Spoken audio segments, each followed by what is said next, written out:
The salty air hung heavy over Crestwood. It was the kind of coastal town where secrets whispered on the wind, a place where time seemed to move a beat slower.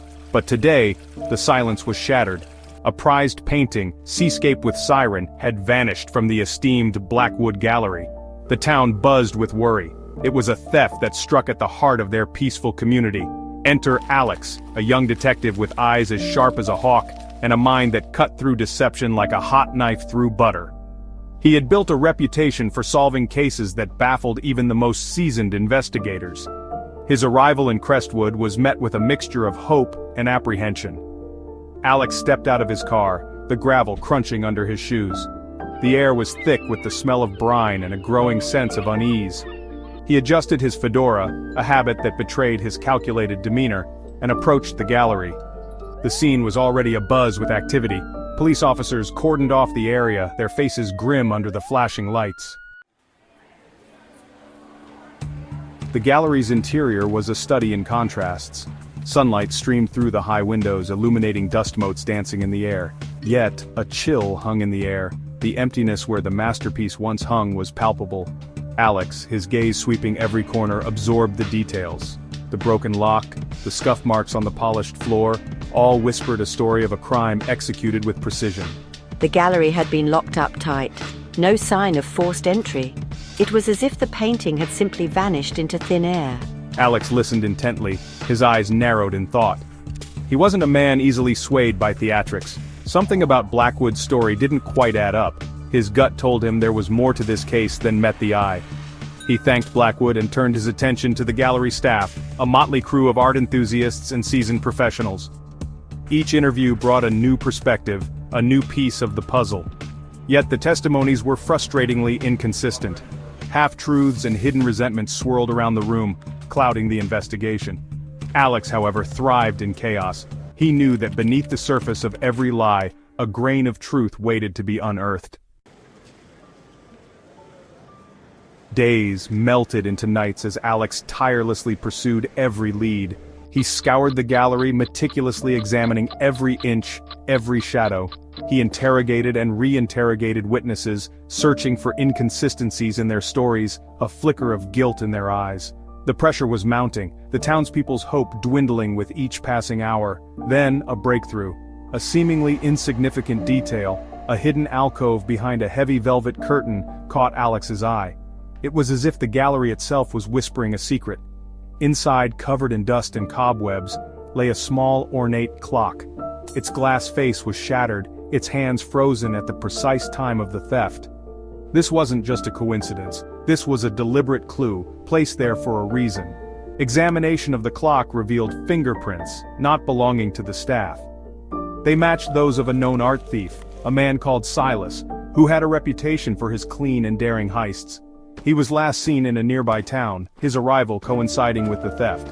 The evidence seemed to point toward Silas, making him the prime suspect. The clockmaker, a stooped old man with eyes that held the wisdom of ages, identified Silas from the police sketches. He claimed to have seen him lurking around the gallery a few days before the theft.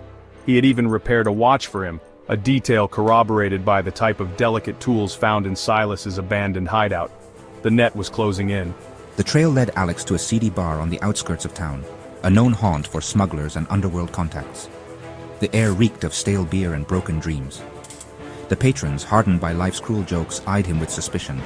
Yet amidst the haze of smoke and secrets, one name repeatedly surfaced: Silas. Alex could almost taste victory. All signs pointed towards Silas. He had the motive, the opportunity, and now, thanks to the clockmaker's testimony, he had an eyewitness account placing him at the scene. The pieces of the puzzle seemed to fall into place. The arrest of Silas sent a collective sigh of relief through Crestwood. The stolen masterpiece, however, remained missing. Silas, despite intense interrogation, maintained his innocence, claiming he was being framed. His alibi for the night of the theft checked out. The stolen painting was nowhere to be found. Alex, troubled by this loose end, returned to the gallery. He had caught the thief, but the stolen painting was still out there. Something didn't feel right. He paced the gallery floor, his mind replaying the events of the past few days. Silas's insistence on his innocence echoed in his ears, Could he have misjudged him? He stopped at the hidden alcove where he'd found the clock. The shattered glass glinted under his flashlight. His eyes narrowed. The clockmaker had said he repaired a watch for Silas. Why would Silas need a watch repaired if he could afford to steal priceless artifacts? And why lead him on such a blatant chase? Unless it was all a distraction. The realization hit Alex like a bolt of lightning. He had been so focused on Silas, so sure of his guilt, that he had overlooked a crucial detail. The clock wasn't a clue to the thief's identity. It was a red herring, a carefully orchestrated distraction designed to lead him astray. But why? And who would go to such lengths to frame Silas? His gaze fell on the shattered glass of the clock face, and that's when he saw it. A faint reflection, almost imperceptible, but there nonetheless. The reflection of a man adjusting the hands of the clock, a man he knew all too well. Mr. Blackwood. The pieces of the puzzle clicked into place.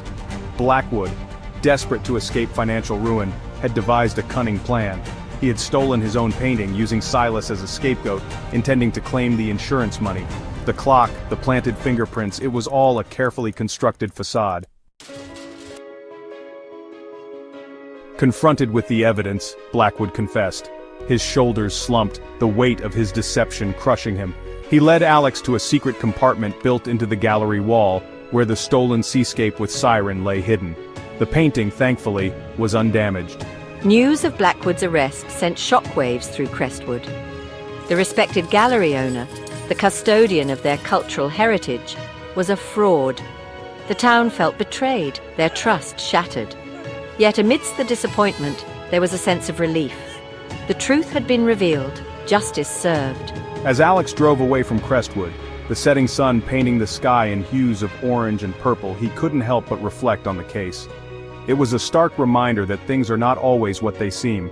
Sometimes the most valuable treasures are not those hanging on gallery walls, but the truths hidden in plain sight, waiting to be uncovered.